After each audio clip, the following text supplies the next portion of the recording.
सूरदास बचपन से अंधे थे सर, जन्मजात अंधे थे। अगर आप कभी सूरदास को पढ़ें तो उन्होंने लाखों छंद और किताबें लिखी। आपको जान के हैरानी हो जाएगी कि जन्मजात अंधे थे, दिखता नहीं था बचपन, तो घर वालों ने निकाल दिया था। घर वालों ने निकाल दिया, एक पीपल के पेड़ के नीचे रहने लगे और भगवान कृष्ण में भक्ति थी तो गाना वाना गाते थे, उनके भजन वजन गाते थे।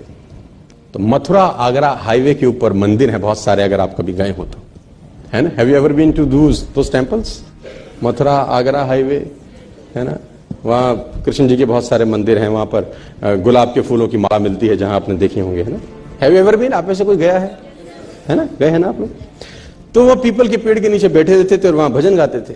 तो किसी गुरु ने उनको बोला कि तू मंदिर जा, वहां गा। तो उसने बोला ठीक है, तो चला जाता था मंदिर में, भगवान कृष्ण के भजन गाता था, मस्त गाता था, ना दिखता था ना भगवान को कभी देखा था, लेकिन कल्पना के अंदर। और इतिहासकार ये बोलते हैं कि 1500वीं शताब्दी में इनका जन्म हुआ, 1535 के आसपास, if I am not wrong. आज से 500-600 वर्ष पहले ये इस धरती पे आए, मथुरा में रहे और भगवान के भजन गाते थे। और इतिहासकार ये कहते हैं कि इनको भगवान के दर्शन होते थे। भगवान कृष्ण जब ये भजन गाते थे, इनका भजन सुनने के लिए आते थे। कितना सच है कितना झूठ मुझे नहीं पता, लेकिन आई बिलीव, मैं किसी चीज को नकारता नहीं हूं, जो बात है कहीं ना कहीं हुई होगी शायद।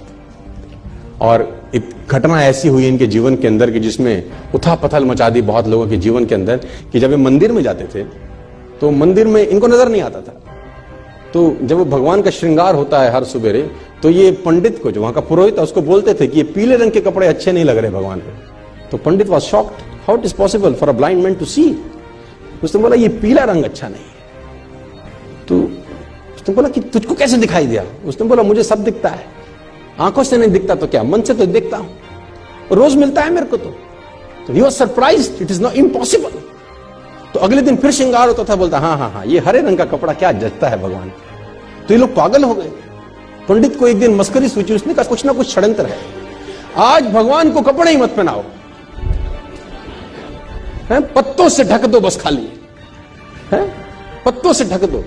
तो जब पत्तों से ढक के श्रृंगार हुआ और पर्दे हटाए, तो सूरदास वहां गा रहे थे और गाते गाते बोले भगवान भी गरीब हो गए, आज पत्तों में आए हैं।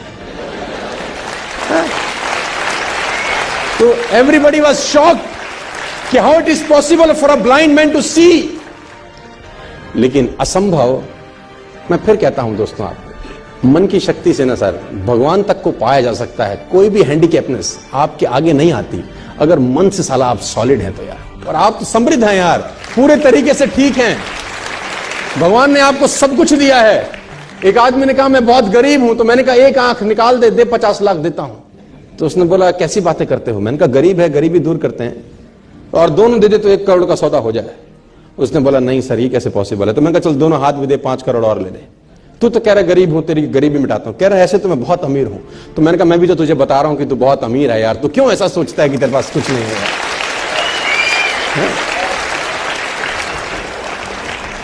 और भगवान ने सूरदास को दर्शन किए। आप सूरदास के बारे में पढ़ें, छंद पढ़ें, तो आपके रोंगटे खड़े हो जाएंगे। कुएं में नहाते नहाते गिर गए, कहते हैं एक दफा।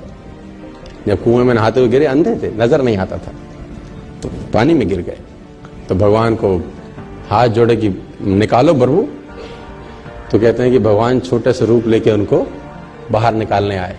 और जब बाहर निकाला तो इनके जीवन की अद्भुत घटना है। तो हाथ पकड़ा हुआ था भगवान, तो उन्होंने जैसे वो हाथ का स्पर्श किया, इनको समझ में आ गया कि आज आदमी आ गया है। जो अब तक सिर्फ ख्वाब में दिखता था वो आज आ गया। तो उसने कस के पकड़ लिया, वो समझ में आ गया कि आज हाथ मौका लगा है, आज मत छोड़। तो कहते हैं भगवान ने झटके से हाथ छुड़ा दिया। तो सूरदास का एक बहुत बेहतर दोहा है सर, अपने साथ लेके जाना, खतरनाक दोहा है। हाथ छुड़ाए जात हो निर्मल जान के मोहे, हृदय से जब जाओ तब सबल जानूंगा तोहे।